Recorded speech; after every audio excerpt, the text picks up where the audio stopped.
नमस्कार दोस्तों, अटल अनुसंधान अकादमी यूट्यूब चैनल में आप सभी का हार्दिक स्वागत है।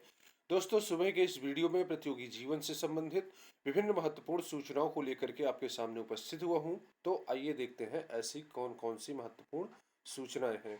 दोस्तों, सूचनाओं को विस्तार में शुरू करने से पहले एक महत्वपूर्ण बात, यदि आपने हमारे चैनल अटल अनुसंधान अकादमी यूट्यूब चैनल को सब्सक्राइब नहीं किया है तो जल्दी से सब्सक्राइब कर लें, बेल आइकन को प्रेस कर लें ताकि कोई भी नोटिफिकेशन सबसे पहले आपको मिल जाए। दोस्तों, हमारे चैनल के माध्यम से UGC net JRF assistant professor, PGT, TGT, GIC lecturer, LT grade व अन्य प्रतियोगी परीक्षाओं की तैयारी कराई जाएगी। ये हमारा व्हाट्सएप नंबर है 8543856728। इस पर मैसेज करके आप हमारे व्हाट्सएप ग्रुप से भी जुड़ सकते हैं। अब सूचनाओं पर विस्तार से नजर डालते हैं। तो यहाँ पर आप देख रहे हैं, पहली सूचना उत्तर प्रदेश में जूनियर हाई स्कूल शिक्षक भर्ती से संबंधित है। यहाँ पर आप देख रहे हैं, हाई स्कूल शिक्षक भर्ती का विज्ञापन जारी।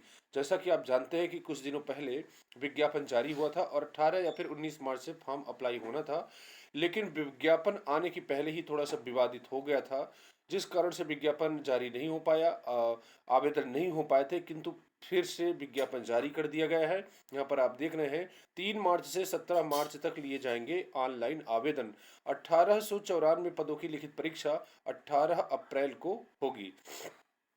प्रदेश के 3049 अशासकीय सहायता प्राप्त जूनियर हाई स्कूलों के लिए शिक्षक भर्ती का विज्ञापन जारी कर दिया गया है। प्रधानाध्यापक के 390 व सहायक अध्यापक के 1504 सहित कुल 1894 पदों का विज्ञापन की परीक्षा 18 अप्रैल को एक साथ कराई जाएगी। सहायक अध्यापक के लिए एक प्रश्न पत्र व प्रधानाध्यापक पद के अभ्यर्थियों को 2 प्रश्न पत्रों का इम्तिहान देना होगा। 2.5 घंटे की परीक्षा में कुल 150 सवाल पूछे जाएंगे। अभ्यर्थी ऑनलाइन आवेदन 3 मार्च से कर सकते हैं। प्रदेश सरकार ने 4 दिसंबर 2019 को उत्तर प्रदेश मान्यता प्राप्त बेसिक स्कूल अध्यापकों की भर्ती और सेवा की 7वें संशोधन की मंजूरी दी थी। इसके जरिए लिखित परीक्षा का प्रावधान किया गया। इस संबंध में 19 फरवरी को शासनादेश जारी किया गया था।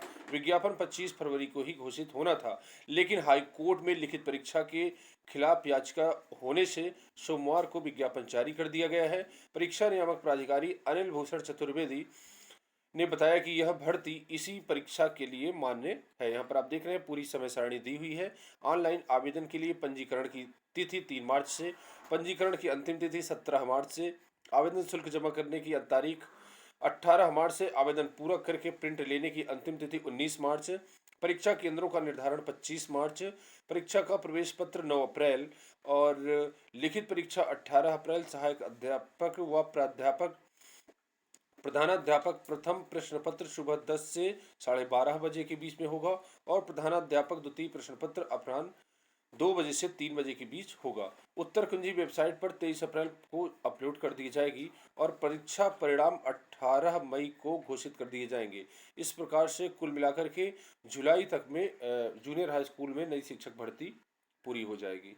इसके बाद दोस्तों, यहाँ पर देख रहे हैं आप, फॉर्म संशोधन का मौका नहीं। जैसा कि आप जानते हैं कि पहले क्या होता था, पहले जब फॉर्म आता था तो उसमें संशोधन की भी तिथि दी रहती थी कि इस डेट से लेकर के इस डेट के बीच में छात्रों के फॉर्म में जो विसंगतियां हो गई होंगी उन सभी को वो संशोधित कर सकते हैं। लेकिन आजकल अब किसी भी फॉर्म में ऑनलाइन संशोधन का मौका नहीं दिया जाता है और जिनके फॉर्म गलत गए होते हैं उनको भर्ती से बाहर कर दिया जाता है। तो बहुत ही सावधानी से आप आवेदन करेंगे। इसके बाद अगली खबर है, सिर्फ यूपी के अभ्यर्थियों को असिस्टेंट प्रोफेसर भर्ती में आरक्षण। उच्चतर शिक्षा सेवा आयोग ने विज्ञापन संख्या 50 के तहत निकाली थी भर्ती। यहाँ पर आप देख रहे हैं, 26 मार्च परीक्षा के लिए रजिस्ट्रेशन व ऑनलाइन शुल्क जमा करने की अंतिम तारीख, 27 मार्च ऑनलाइन फॉर्म सबमिट करने की अंतिम तारीख। उत्तर प्रदेश उच्चतर शिक्षा सेवा आयोग ने विज्ञापन संख्या 50 के तहत असिस्टेंट प्रोफेसर भर्ती की 2003 पद की भर्ती निकाली है। उक्त भर्ती का विस्तृत कार्यक्रम जारी कर दिया गया है। पूर्व की भर्तियों के मद्देनजर इसमें कुछ महत्वपूर्ण बदलाव किए गए हैं। भर्ती में ओबीसी, एससी, एसटी व ईडब्ल्यूएस आरक्षण का लाभ सिर्फ उत्तर प्रदेश के अभ्यर्थियों को ही मिलेगा। अन्य प्रदेश में रहने वाले अभ्यर्थियों को आरक्षण का लाभ नहीं मिलेगा। इसके साथ स्नातक में द्वितीय श्रेणी पास होने की अनिवार्यता खत्म कर दी गई है। अब संबंधित विषय में परा स्नातक 55% अंक में पास होने के साथ नेट या पीएचडी करना अनिवार्य किया गया है। उच्चतर शिक्षा सेवा आयोग ने उक्त भर्ती में एशियन कल्चर व विमेन स्टडी जैसे नए महत्वपूर्ण विषय शामिल किए हैं। इस भर्ती में अभ्यर्थियों के आवेदन करने की अंतिम तारीख के तहत आयु सीमा 62 वर्ष निर्धारित की गई है। तो 62 वर्ष की आयु तक के लोग इस पर आवेदन कर सकते हैं। यहाँ पर आप देख रहे हैं हेल्पलाइन नंबर भी जारी किया गया है ताकि छात्रों की अनेकों प्रकार की समस्याओं का समाधान कर सके। यहाँ पर देख रहे हैं कि अभ्यर्थियों की सहूलियत के लिए उच्चतर शिक्षा सेवा आयोग ने हेल्पलाइन नंबर भी जारी किया है। ऑनलाइन आवेदन में किसी प्रकार की कोई दिक्कत आती है अभ्यर्थी को, तो यहाँ पर देख रहे हैं आप, इन नंबरों पर आप संपर्क कर सकते हैं और आप अपनी समस्या से निजात पा सकते हैं। इसके बाद एक और खबर है यहाँ पर आप देख रहे हैं, और खास बात यह है कि जो अब की बार असिस्टेंट प्रोफेसर भर्ती का विज्ञापन आया है, तो जो भी छात्र नेट या फिर जेआरएफ है वो लोग भी अप्लाई कर पा रहे हैं। किंतु अगली बार से जो भी असिस्टेंट प्रोफेसर भर्ती के विज्ञापन संपूर्ण भारत में जारी होंगे वो यूजीसी की गाइडलाइन के तहत ही जारी होंगे और बिना पीएचडी के कोई भी असिस्टेंट प्रोफेसर नहीं बन पाएगा। तो इसके ये जो एक मौका मिला हुआ है, ये बहुत ही बड़ा सुनहरा अवसर है। इस अवसर का सभी लोगों को लाभ उठाना चाहिए और इसके बाद जो है पीएचडी अनिवार्य कर दी जाएगी। अगला विज्ञापन जो जारी होगा, बिना पीएचडी वाले अप्लाई नहीं कर पाएंगे। इसके बाद अगली खबर यहाँ पर आप देख रहे हैं, 8 से होगा साक्षात्कार प्रयागराज। उत्तर प्रदेश लोक सेवा आयोग ने एसीएफ आरएफओ यानी सहायक वन संरक्षक व क्षेत्रीय वन अधिकारी 2019 के अभ्यर्थियों का साक्षात्कार क्रम तय कर दिया है। साक्षात्कार 8, 9 व 10 मार्च को दो पाली में होगा। प्रथम पाली में सुबह 10 बजे व द्वितीय का साक्षात्कार दोपहर 2 बजे से शुरू होगा। यूपीपीएससी ने सहायक वन संरक्षक क्षेत्रीय वन अधिकारी सेवा 2019 के तहत 55 पद की भर्ती निकाली है। इसमें सहायक वन संरक्षक के 2, क्षेत्रीय वन अधिकारी के 53 पद शामिल हैं। आयोग के सचिव जगदीश ने बताया कि वेबसाइट में साक्षात्कार का प्रपत्र अपलोड कर दिया गया है। यहाँ पर आप देख रहे हैं पीसीएस 2020 मेंस का रिजल्ट परिणाम जल्द। पीसीएस 2020 मुख्य परीक्षा में शामिल होने वाले अभ्यर्थियों का इंतजार जल्द खत्म होने वाला है। कॉपियों के मूल्यांकन का कार्य 1-2 दिन में खत्म हो जाएगा। उत्तर प्रदेश लोक सेवा आयोग ने 10 मार्च के आसपास परीक्षा का परिणाम जारी कर सकता है। इसके पहले आरओ एआरओ 2016 परीक्षा का परिणाम जारी किया जाएगा। 5 मार्च से पहले आरओ एआरओ का परिणाम जारी किया जा सकता है। यूपीपीएससी ने पीसीएस 2020 के तहत 487 पद की भर्ती निकाली है। प्रारंभिक परीक्षा 11 अक्टूबर को कराकर परिणाम 21 नवंबर को जारी कर दिया गया। इसके बाद 24 नवंबर को संशोधित परिणाम जारी हुआ है। मुख्य परीक्षा 21 से 25 जनवरी के बीच 5 शहरों में आयोजित हुई। इसके बाद दोस्तों अगली खबर है, जूनियर इंजीनियर परीक्षा 2019 में 5681 सफल। कर्मचारी चयन आयोग ने जूनियर इंजीनियरिंग परीक्षा 2019 का परिणाम घोषित कर दिया है। पेपर 1 की परीक्षा में कुल 5681 अभ्यर्थी उत्तीर्ण हुए हैं, जो अब पेपर 2 की परीक्षा देंगे। इसके बाद दोस्तों अगली खबर है, CICSE 12वीं की 8 अप्रैल, 10वीं की 5 मई से परीक्षा।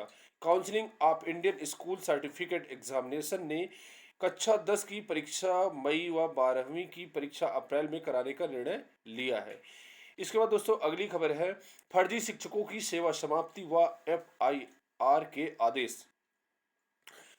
जैसा कि दोस्तों अभी तक आप जानते हैं कि उत्तर प्रदेश में फर्जी शिक्षकों की कमी नहीं थी। फर्जी डिग्री और फर्जी शिक्षक यहाँ पर आराम से बन जाते थे। तो यहाँ पर आप देख रहे हैं बेसिक शिक्षा परिषद के विद्यालयों में तैनात 812 शिक्षकों की सेवा समाप्त करते हुए उनके विरुद्ध FIR दर्ज कराने के आदेश हुए हैं। इन शिक्षकों का आगरा विश्वविद्यालय की बीएड डिग्री के आधार पर चयन हुआ था। पिछले दिनों हाई कोर्ट ने उनकी डिग्री को फर्जी करार दिया था। परिषद सचिव प्रताप सिंह बघेल ने बेसिक शिक्षा अधिकारियों को आदेश दिया है कि निम्नानुसार कार्रवाई करें। साथ ही यदि इन शिक्षकों का दूसरे जिले में स्थानांतरण हो गया है तो संबंधित BSA को तुरंत सूचित किए करें।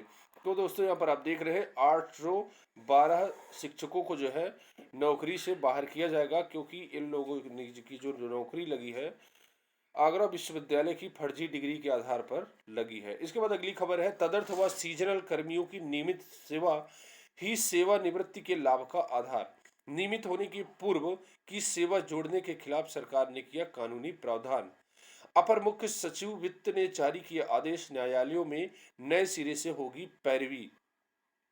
प्रदेश के तदर्थ कार्य प्रभारित व सीजनल आधार पर काम करने वाले जो कर्मचारी नियमित हुए हैं, उनकी सेवा की गणना सेवा नियमावली के अंतर्गत नियमित नियुक्ति की तिथि से होगी।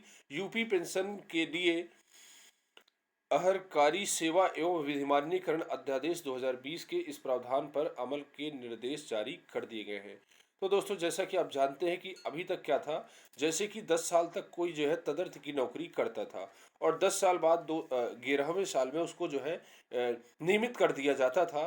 तो उसको जो भी सुविधाएं मिलती थी, पेंशन वगैरह, उसको 10 साल पहले से जब वो तदर्थ तदर्थ में नियुक्त हुआ था तब से दी जाती थी। किंतु सरकार इसके खिलाफ है, न्यायालय में पैरवी करेगी और जब उस कर्मचारी की नियुक्ति परमानेंट हुई है उस दिन से ही उसको सभी प्रकार की सुविधाएं दी जाएंगी। तो सरकार इसके खिलाफ जो है कोर्ट जाएगी और सरकार चाहती है कि जिस दिन से नियमितीकरण हो उसी दिन से इनको सुविधाएं दी जाए। यहाँ पर आप देख रहे हैं उत्तर प्रदेश लोक सेवा आयोग की प्रेस विज्ञप्ति है और यहाँ आयोग की विज्ञापन संख्या 5/2016 17 एवं तत्संबंधी शुद्ध पत्र संख्या 1/2016 2017 18 के अंतर्गत विज्ञापित उत्तर प्रदेश राजकीय महाविद्यालयों में प्रवक्ता पद से संबंधित स्क्रीनिंग परीक्षा 2017 के आधार पर प्रवक्ता वाणिज्य का साक्षात्कार आयोग द्वारा दिनांक 8, 9, 10, 15, 16, 17 तथा 18 मार्च को निर्धारित किया गया है। विस्तृत विज्ञप्ति आयोग की वेबसाइट पर उपलब्ध है, यहाँ पर आप जाकर के देख सकते हैं। जूनियर हाई स्कूल शिक्षक भर्ती की बात की जाए तो यहाँ पर आप देख रहे हैं जूनियर हाई स्कूल प्रधानाध्यापक सहायक अध्यापक चयन परीक्षा 2021 ऑनलाइन आवेदन की विज्ञप्ति। तो दोस्तों, पूरा नोटिफिकेशन जारी कर दिया गया है ऊपर, इसके बारे में मैंने पर्याप्त रूप से चर्चा किया है, तो दोबारा पुनः चर्चा करना उचित नहीं होगा और आप वेबसाइट से इसको डाउनलोड करके पूरी तरह से इसको पढ़ सकते हैं। यहाँ पर आप देख रहे हैं ऑनलाइन पंजीकरण प्रारंभ होने की तिथि 3 मार्च, ऑनलाइन पंजीकरण की अंतिम तिथि 17 मार्च, आवेदन शुल्क जमा करने की अंतिम तिथि 18 मार्च, ऑनलाइन आवेदन की प्रक्रिया पूर्ण करने की तिथि है 19 मार्च। तो दोस्तों, जैसा कि आप देख रहे हैं कि बहुत ही कम समय है, मात्र मान लीजिए 14 से 15 दिन का समय आवेदन के लिए मिल रहा है और संख्या तो भारी मात्रा में होगी। इस प्रकार से आप जो है लास्ट के लिए इंतजार न करते हुए तुरंत अपना फॉर्म अप्लाई कर दें।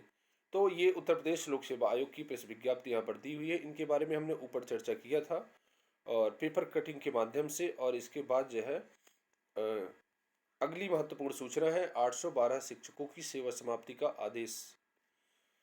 बीएड की फर्जी डिग्री लगाकर कर रहे थे नौकरी शिक्षकों के खिलाफ एफआईआर भी दर्ज होगी। एसीएफ आरएफओ भर्ती का साक्षात्कार 8 मार्च से कराया जाएगा। इसके बाद 3 वर्ष से मुख्य सचिव समिति का गठन अटका, कर्मचारी परेशान, वेतन विसंगतियां दूर न होने से प्रदेश के कर्मचारियों में बढ़ रही है नाराजगी। वेतन समिति की समाप्ति के बाद कर्मचारियों की मांगों पर विचार करती है समिति। इसके बाद दोस्तों अगली खबर है नर्सिंग संवर्ग के उच्च पदों पर एजेंसी से तैनात की जाएगी। Deputy nursing superintendent, assistant nursing superintendent के पदों को लेकर छिड़ीरार मेडिकल कॉलेजों में वर्ष 2007 से 2009 के बीच भर्ती नर्सों का होगा नुकसान। कोई भी नियुक्ति मानकों का उल्लंघन करके नहीं होगी। अगर कहीं ऐसा हो रहा है तो उसके बारे में दिशा निर्देश जारी किए जाएंगे। डॉक्टर के गुप्ता, महानिदेशक चिकित्सा शिक्षा। इसके बाद कई राज्यों में लीक कराया गया था पर्चा। यहाँ पर आप देख रहे हैं अदालतों में चतुर्थ श्रेणी की परीक्षा का मामला, दिल्ली पुलिस ने गिरफ्तार किए 29 अभ्यर्थी। अब तक 8 परीक्षाओं के पेपर कर चुके हैं हल। तो दोस्तों, यहाँ पर आप देख रहे हैं कुछ छात्र ऐसे हैं जिनका कार्य पेपर हल करना है, पेपर लीक कराना है। तो यहाँ पर आप देख रहे हैं ऐसे छात्रों के खिलाफ कठिन से अधिक से अधिक कार्रवाई होना चाहिए ताकि ऐसा कार्य दोबारा ना करें, क्योंकि पेपर लीक होता है तो इससे जो छात्र योग्य छात्र हैं, पढ़ने लिखने वाले हैं, उन लोगों का नुकसान होता है, भर्ती लटक जाती है, 5-5 साल तक मुकदमेबाजी होती रहती है। तो इनके साथ ऐसी कार्रवाई की जानी चाहिए ताकि दोबारा ऐसा न कर सके। इसके बाद साथ ही साथ जो करने वाले हैं इनकी सजा देख करके वो न करें। महिलाओं के लिए 150 पद आरक्षित, सह शिक्षा महाविद्यालयों में 1728 और महिला विद्यालयों में 274 पद। तो यहाँ पर आप देख रहे हैं, क्षैतिज आरक्षण के विवाद के कारण लंबे समय तक फंसी रही शिक्षक भर्ती, असिस्टेंट प्रोफेसर भर्ती की खबर है। महिलाओं के लिए 150 पद इसमें आरक्षित रखे गए हैं। प्रदेश के अशासकीय महाविद्यालयों में विज्ञापन संख्या 50 के तहत असिस्टेंट प्रोफेसर भर्ती के 2002 पदों पर शुरू होने जा रही भर्ती में महिला अभ्यर्थियों के लिए 150 पद आरक्षित किए गए हैं। क्षैतिज आरक्षण के विवाद को लेकर विज्ञापन संख्या 50 की भर्ती लंबे समय से फंसी हुई थी। क्षैतिज आरक्षण पर स्थिति स्पष्ट न होने के बाद ही उत्तर प्रदेश उच्चतर शिक्षा सेवा आयोग ने भर्ती का विज्ञापन जारी किया। असिस्टेंट प्रोफेसर भर्ती के लिए 25 फरवरी से ऑनलाइन आवेदन की प्रक्रिया शुरू हो चुकी है। असिस्टेंट प्रोफेसर में दिव्यांग श्रेणी के अभ्यर्थियों के लिए 61 पद आरक्षित किए गए हैं, जबकि स्वतंत्रता संग्राम सेनानी कोटे से 25 पद आरक्षित है। महिलाओं के लिए सर्वाधिक पद 25 पद भूगोल विषय में आरक्षित किए गए हैं, वहीं 23 पद रसायन विज्ञान में आरक्षित है। तो दोस्तों, अब असिस्टेंट प्रोफेसर भर्ती का विज्ञापन जारी हो गया है और ऑनलाइन आवेदन भी शुरू हो गए हैं, तो आप अतिशीघ्र अपना आवेदन कर लीजिए। जूनियर इंजीनियरिंग परीक्षा में 2019 में 5,681 सफल। इसके बाद अगली खबर है, परिषदीय स्कूलों में परीक्षा नहीं, इस बार कक्षा 1 से 8 तक के छात्र असेसमेंट से होंगे प्रमोट। तो कुल मिलाकर के 1 से 8 तक इस बार परीक्षाएं नहीं कराई जाएंगी। CISCE 10वीं की परीक्षा 5 मई और 12वीं की परीक्षा 8 अप्रैल से शुरू की जाएगी। इसके बाद शिक्षकों व प्रधानाचार्यों की भर्ती के लिए आवेदन कल से।